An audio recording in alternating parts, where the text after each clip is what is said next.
हाय, hello, नमस्कार. मी शोभा आजच्या नवीन रेसिपीमध्ये तुम्हा सर्वांचे स्वागत करत आहे. आणि आज आपण बेसनाचे लाडू तयार केलेले आहेत. तर ते आज आपण बघणार आहे. तर दिवाळीच्या सणासाठी आपण अतिशय साधे आणि सोप्या पद्धतीने बेसनाचे लाडू तयार केलेले आहेत. तर ते आज आपण बघत आहे. तर बेसन लाडू तयार करण्यासाठी मी विकतचे बेसन पीठ घेतलेले आहे. तर बेसन पीठ आपण पहिल्यांदा चाळून घेणार आहे. घरातील चणा डाळ आटा चक्कीवरती बारीक करून पीठ तयार केलेले असेल तर तेही बेसनचे लाडू तयार करण्यासाठी चालेल. तर बेसनचे पीठ आपल्याला पहिल्यांदा चाळून घ्यायचे आहे. अर्धा किलो म्हणजेच 500 ग्राम बेसन आपण बेसनचे लाडू तयार करण्यासाठी घेतलेले आहे. वाटीने 2-2.5 वाटी आपण बेसन लाडू तयार करण्यासाठी घेतलेले आहे. तर बेसन पहिल्यांदा आपल्याला चाळून घ्यायचे आहे आणि 2.5 वाटी बेसनचे आपण लाडू तयार करत आहे. बेसनचे पीठ एकदम बारीक आहे, त्यासाठी आपण अर्धी वाटी एकदम बारीक रवा वापरत आहे. रवा पण आपण चाळून घेणार आहे. लाडू तयार करण्यासाठी 1 वाटी तूप आपण वापरत आहे. तर पहिल्यांदा आपण कढईमध्ये रवा आणि बेसन पीठ कोरडेच आपण 2-3 मिनिटे परतून घेणार आहे. बेसनचे लाडू तयार करताना तुम्हाला जर रवा वापरायचा नसेल तर या ठिकाणी तुम्ही चणा डाळ थोडीशी बारीक गॅसवरती भाजून मिक्सरमध्ये बारीक करून घेऊ शकतो. बारीक रवा असतो त्या पद्धतीने बारीक करून तीही या पिठामध्ये मिक्स करून लाडू तयार करण्यासाठी वापरले तरी चालेल. बेसन पीठ भाजण्यासाठी लागेल असे आपण तूप घेणार आहे. तर पहिल्यांदा मी 5 चमचे तूप बेसन भाजण्यासाठी घेतलेले आहे. तर सतत असे परतून आपण बेसन भाजून घेणार आहे. बारीक गॅसच्या आचेवरती आपण बेसन पीठ भाजून घेत आहे. यामध्ये अजून 6-7 चमचे तूप घालून बेसन पीठ आपण पलटी करून भाजून घेणार आहे. तर अशा पद्धतीने आपण थोडे थोडे तूप घालून बेसन भाजून घेणार आहे. यामध्ये मी अजून 4-5 चमचे तूप घालून बेसन भाजून घेणार आहे. बारीक गॅसच्या आचेवरती बेसन पीठ भाजायला आपल्याला अर्धा तास लागलेला आहे. बेसन पीठ आपल्याला बारीक गॅसवरतीच भाजून घ्यायचे आहे, त्यामुळे आपल्याला जास्त वेळ लागलेला आहे. यामध्ये मी अजून 4-5 चमचे तूप घालत आहे. तर सर्व बेसन भाजण्यासाठी आपल्याला 1 वाटी तूप या ठिकाणी लागलेले आहे. तर सतत असे परतून घेऊन आपल्याला बेसन चांगले भाजून घ्यायचे आहे. बेसन पीठचा कलरही थोडाफार चेंज झालेला आहे.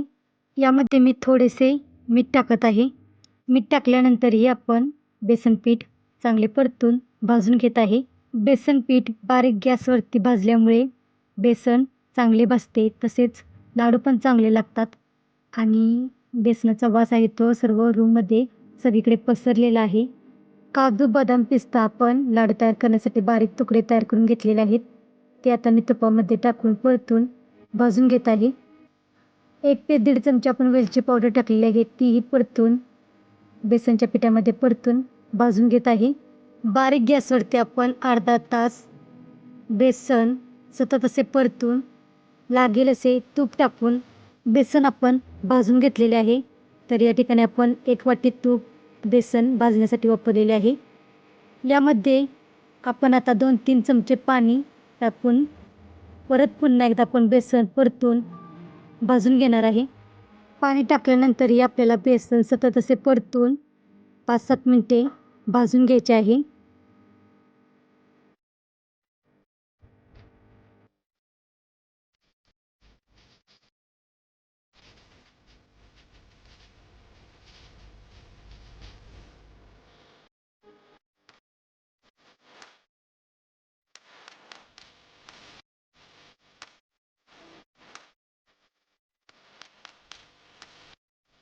तर अशा पद्धतीने बेसनचे लाडू तयार करण्यासाठी बेसन आपण बारीक गॅसवरती सतत असे परतून भाजून घेतलेले आहे.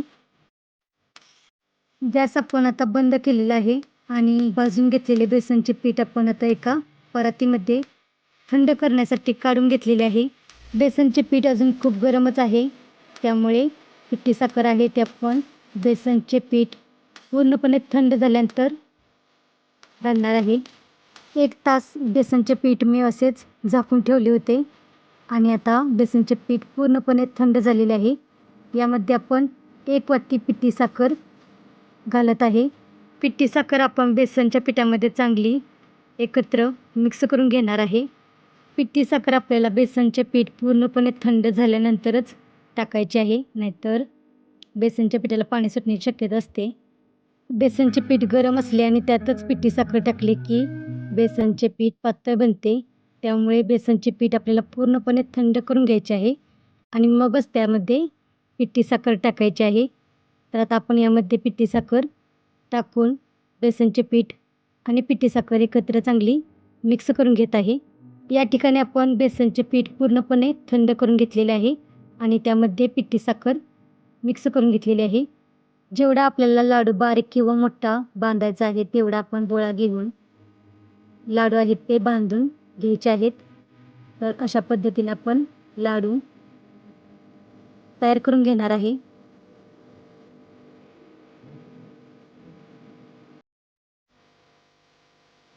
तर अशा पद्धतीने आपण बेसनचे लाडू तयार करून घेत आहे.